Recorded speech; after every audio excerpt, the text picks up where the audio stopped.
see how beautiful that entrance is.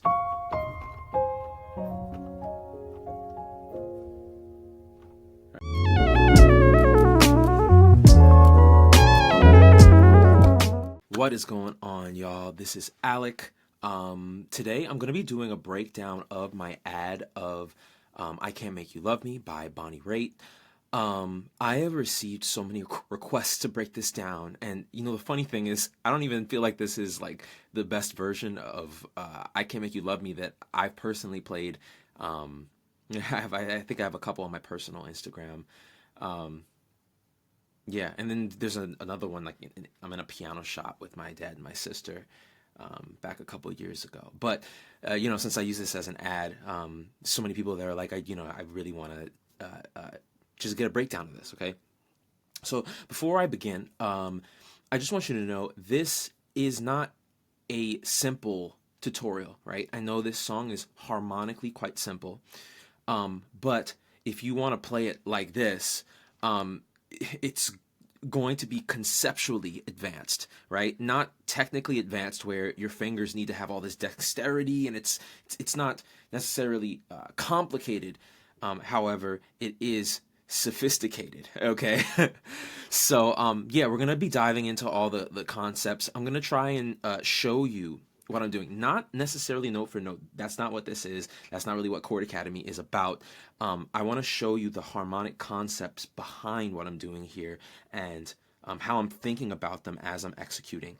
And so when I play it back, because this was impromptu itself, right? This wasn't something that I rehearsed. I was just playing, and this is what came out. But I'm operating off of sets of concepts that can be learned and mastered. And so, you know, it's like each interpretation will be different, but there's logic behind how I got to that interpretation, how I arrived at that interpretation, okay? So first, let's give this like a listen through real quick. Here we go.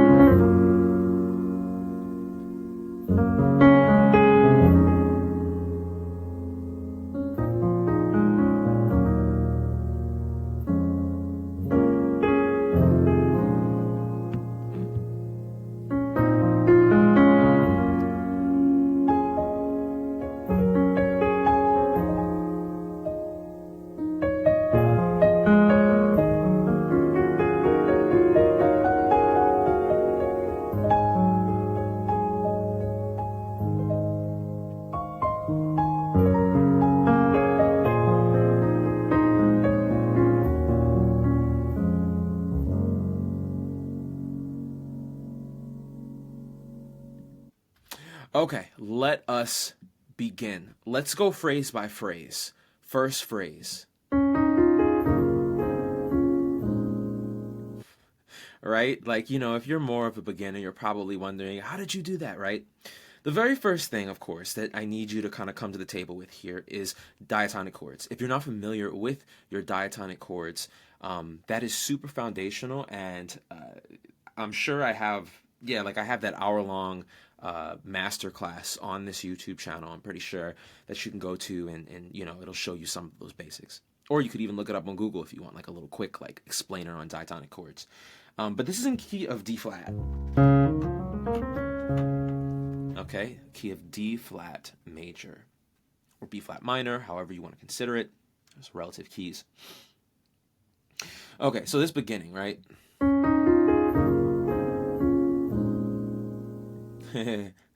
Right? It's like so simple, but so beautiful, right? Like, how am I executing this? This looks like this. One more time.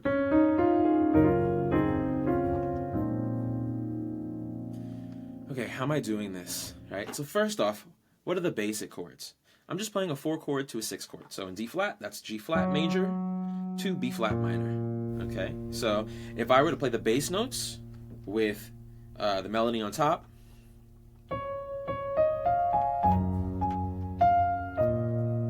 see? Or a full chord here.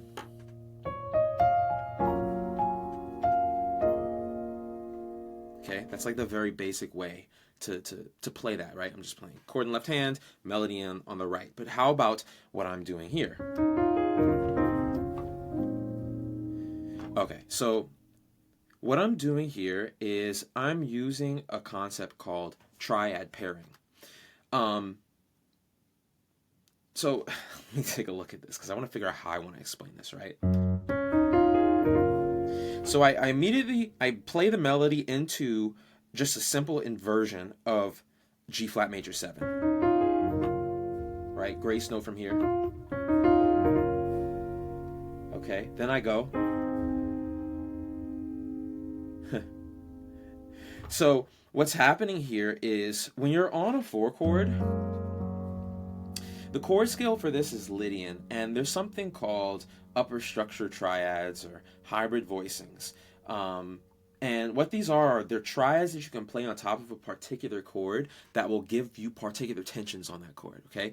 So if I play a major triad that is a whole step up from the root of this 4 chord, I get the 9, sharp 11, and 13 that naturally would go on this chord. And so what I can do is this concept called triad pairing, where I take the regular G flat major 7 chord and I alternate between this A flat triad, or 2 upper structure major triad, 2 major upper structure triad, sorry, and then do this.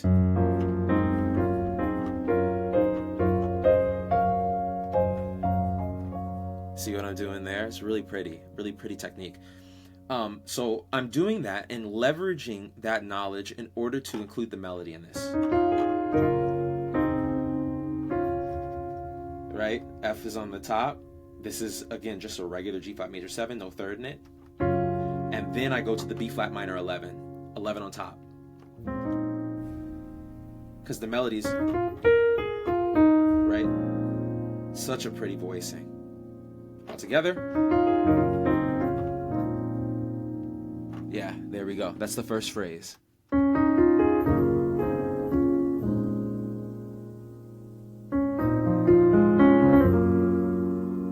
Simple, right? 6 chord to the 4 chord. 6 chord. Okay. Wow, I played that super intensely. So I'm just filling that in. 2-handed voicings. See? Again, another thing. This is triad pairing, or upper structure triads, really. Instead of playing a regular B flat minor on the 6th chord, I can play that A flat triad, which is called flat 7 upper structure, flat 7 major upper structure, and it will give me a minor 11 kind of sound, minor 11 hybrid sound, no third in it, right? So 1, flat 7, 9, and 11, and I can also use that as a triad pair on the B flat minor as well. So that would kind of look like this.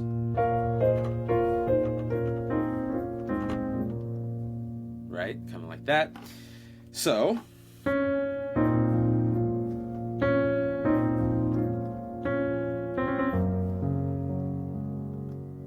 see what I'm doing there? Right? And then you go to that 4 chord. All right, that's that phrase all together.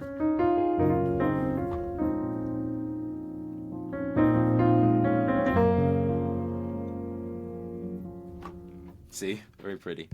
Next.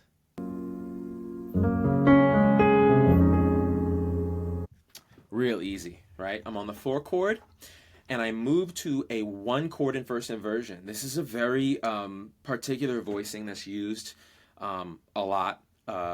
Gospel, R&B, all of these genres, right? So all I'm doing is just D flat over F. It's a really nice like sonic substitution for a 3 minor chord. So we'd be doing this instead. I play the voicing much more like this. This, what is this technique called? It's like a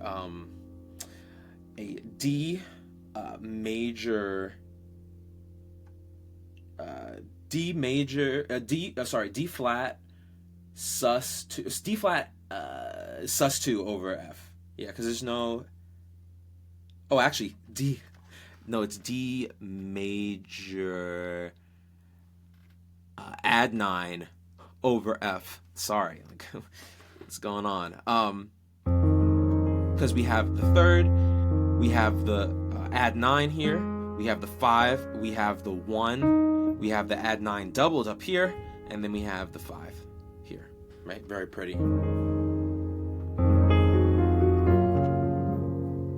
Okay. Easy. And then back to that 6 chord. Okay.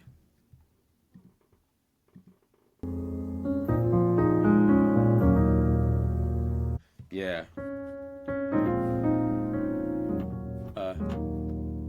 Right, 6 chord to the 2. And then I think I go to a very simple 1 over 3 again. Hear that? Very pretty. D flat over F.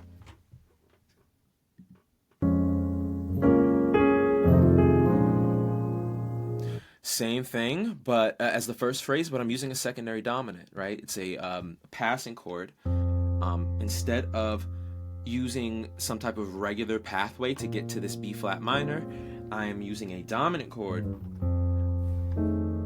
A dominant chord, the 5th above it, or the 4th below it, right? That's how a secondary dominant would work. Again, that's like a really foundational concept. Like you're gonna want to go and I think in that hour-long masterclass, I also have it in there, or Google again. You can go and look it up there. So.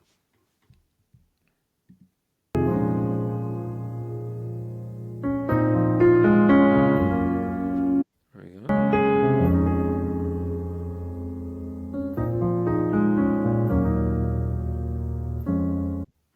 Yep. And then, sorry, we already did that. Alright, what am I doing? Yeah, so what I'm doing is I'm starting on that 4 chord, right? Melody, right? F7. Technically a sharp 9 on top of that. Okay, so. Again, that B flat minor 11. Okay. Same phrase as before. Okay, and then I do kind of like this sus straddle up here. That's where that's coming from. Right, A flats together, and then add on the E flat. That really pretty color to add on top of that, especially when I'm trying to engage the energy, pick up the energy, and build a little bit into the next section. Same thing, right? Same voicings.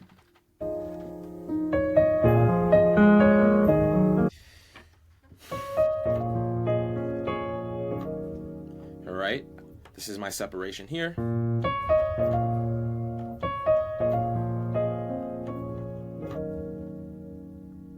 Okay.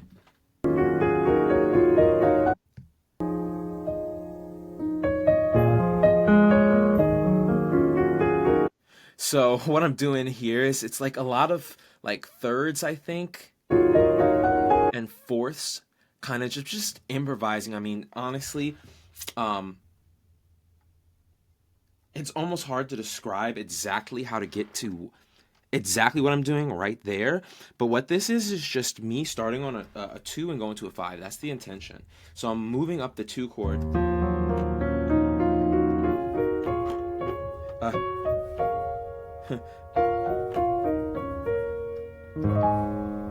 That kind of thing, right? Just an interpretation that I felt like doing in the moment, really.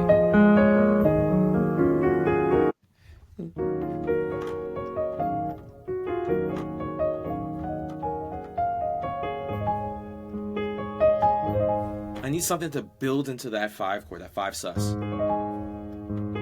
A flat, sus 4. to A flat, which is the 5 chord in this case. Okay?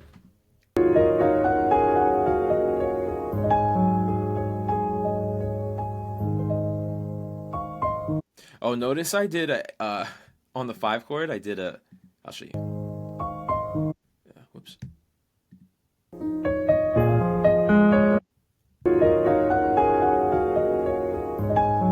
See that right there, flat 7? So that's an A flat 7 sus4. Right? Okay, then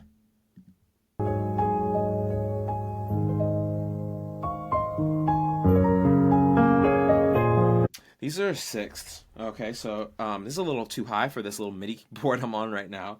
Let me see if I can just change the octave. All right, so sixths, right? Sixths and thirds are the same thing. They're the same exact thing. And so if you take a third, it's a really nice way to harmonize a scale, right? But you can also do that with sixths as well, and get really cool effects here. So,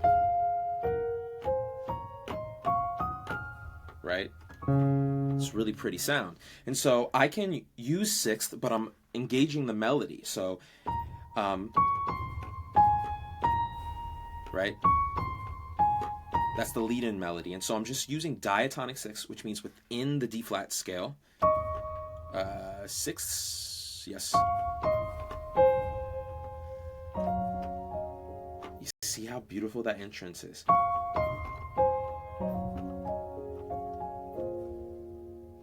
Right? That's all that I'm doing there.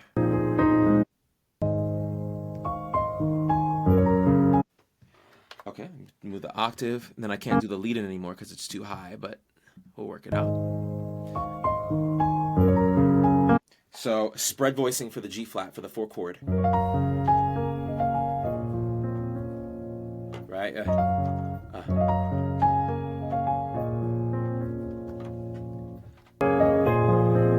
Oh yeah, what did I do here?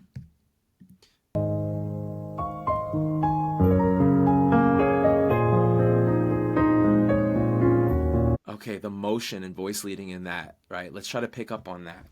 So we got all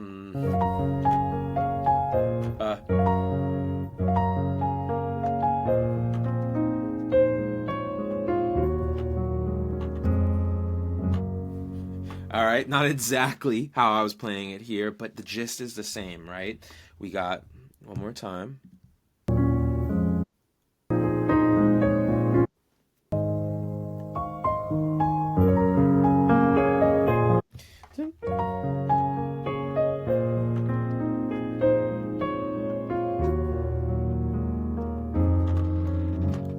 See what I'm doing there? Right? One more time.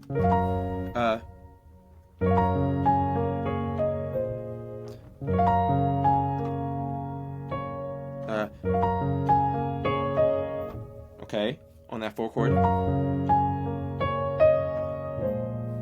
Upper structure, right? B flat minor 11 kind of sounds. Right? No third, actually. So it's like that hybrid, like A flat over B flat kind of minor 11 voicing. So it's in motion though. So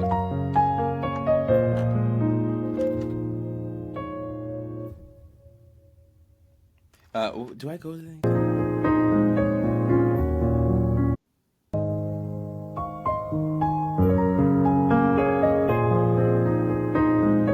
Yeah, so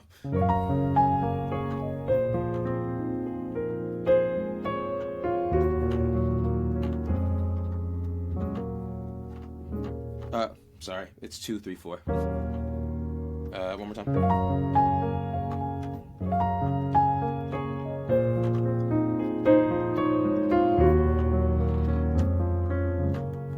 See what I'm doing there? That 2, 3, 4, right? And I want to, when the chords are changing, I just want to point out to you what I'm doing here, right? Like when I go to that 2, I'm making sure to grace note into the third of that E flat minor, right? You hear what I'm doing that? That's emphasizing the arrival of that chord, right? We go.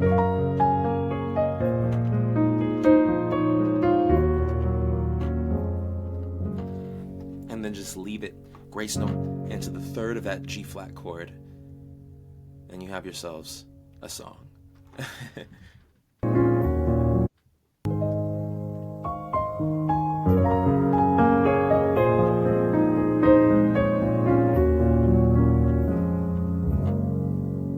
See what I'm doing there? Boom. Okay, that's it. I know for some of you that are super beginners, this might have been something that's a little, tricky. That is perfectly okay. You'll work up your way up to something like this. Absorb what you feel comfortable absorbing, right? Sorry, I'm putting my hood on because my hair is crazy right now. Absorb what you feel comfortable absorbing from this, and come back to it, when you're ready. But yeah, all my stuff, if you want to study with me, my courses, my mentorship, whatever it is, I have my link tree down below at the bottom of this video in the description. But yeah, I think that's all for now. And yeah, peace out, y'all. Hope you enjoyed.